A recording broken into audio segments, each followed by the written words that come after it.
Multi cap एक ऐसी category है, उसमें और भी बहुत कुछ है। क्या है जानिए वीडियो में।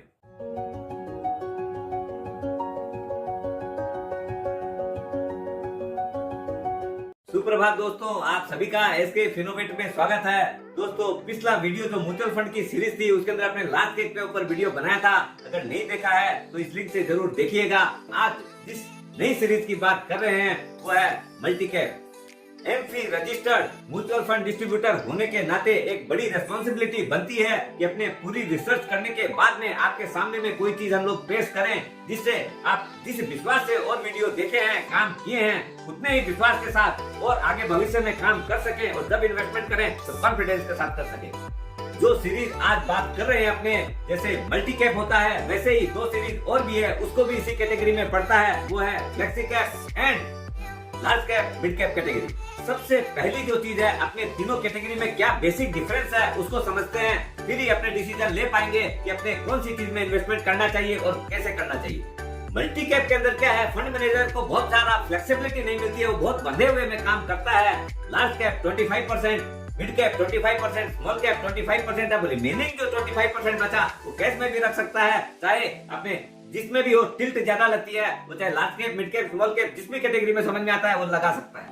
लेकिन large and mid cap category में क्या होता है, large cap 35%, mid cap 35%, balance जो 30% बचा उसके अंदर वो चाहे स्मॉल कैप में लगाए, चाहे मिड कैप और लार्ज कैप की जो भी कैटेगरी है जिसके अंदर जैसे करना हो कर सकता है। यहाँ पर उसकी फ्लेक्सिबिलिटी थोड़ी सी ज्यादा है मल्टी कैप की तुलना में।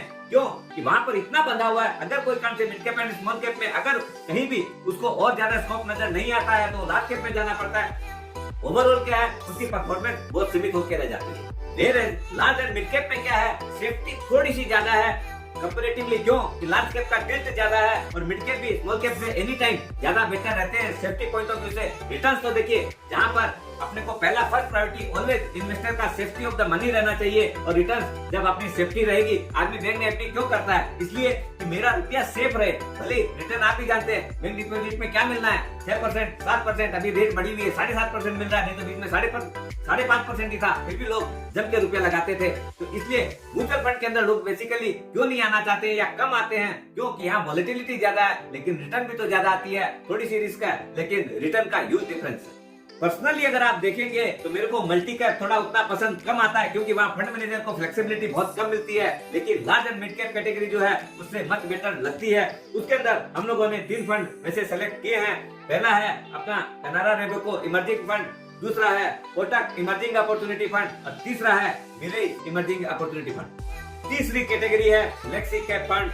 दोस्तों, ये एक ऐसी कैटेगरी है जो कि पर्सनली मेरे को बहुत अच्छी लगती है। क्यों? यहाँ पर जो फंड मैनेजर है कोई भी कैपिंग के अंदर नहीं घुसा हुआ है, वो अपनी इच्छा से अपनी जो मार्केट का ट्रेंड है उसके हिसाब से large cap, mid cap and small cap में कोई ऐसा कैपिंग नहीं कि मेरे को 25%, 35% या किसी में जाना है। अगर लार्ज कैप का बहुत अच्छा लगता है तो he can go even for 70%, ऐसा कोई बाउंडेशन नहीं है।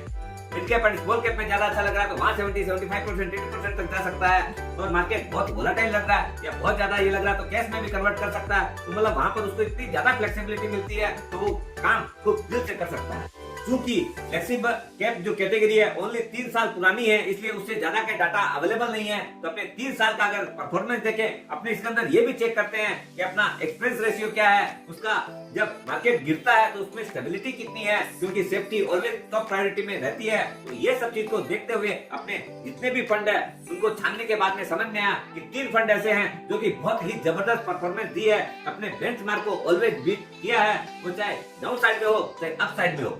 उस कैटेगरी में जो सबसे पहला जो फंड दिमाग में आता है और जिसने परफॉर्म वेल किया है वो है पराग पारिक का फ्लेक्सी कैप फंड, और दूसरा है एचडीएफसी रिटायरमेंट फंड, और तीसरा जो आता है वो आईसीआईसीआई का फोकस फंड।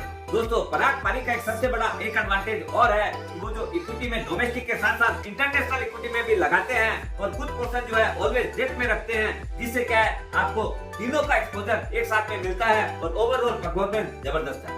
दोस्तों, डिसीजन आपका है, बहुत समझ के लीजिएगा। क्यों कि अपना जो फ्लेक्सिबल कैटेगरी है वो बहुत जबरदस्त है, बहुत ध्यान से लगाना चाहिए। Large cap, mid cap and small cap अपनी अपनी तरह के फंड हैं, और वैसे लॉन्ग टर्म में जिसका सिनेरियो आपका 8-10 साल से ज्यादा का है, वहां पर हमेशा स्मॉल कैप ज्यादा आउट परफॉर्म करती ही है। क्यों? शॉर्ट टर्म में क्या है, स्मॉल कैप में वोलेटिलिटी ज्यादा रहती है, इसलिए जिन लोग का एक्सपोजर कम है या जिनको रिस्क कम लेनी है उनको स्मॉल कैप को थोड़ा सा हिसाब से काम करना चाहिए। और जो लोग रिस्क टेकिंग है, लंबा पीरियड है, तो स्मॉल कैप ऑलवेज बेस्ट है। मिड कैप उससे नीचे आता है, लार्ज कैप सेफ्टी के लिए अच्छा है, और फ्लेक्सी कैप जो है ऑलवेज उसका कॉम्बिनेशन है, तो वैसे अच्छा है। दोस्तों वीडियो बड़ी मेहनत से बनाते हैं तो लाइक एंड शेयर तो बनता है, अगर नए हैं तो आप सब्सक्राइब करना मत भूलिएगा। दोस्तों स्वस्थ रहो, मस्त रहो और अपनी नीड के हिसाब से फंड को सेलेक्ट करो, वो चाहे फ्लेक्सी कैप।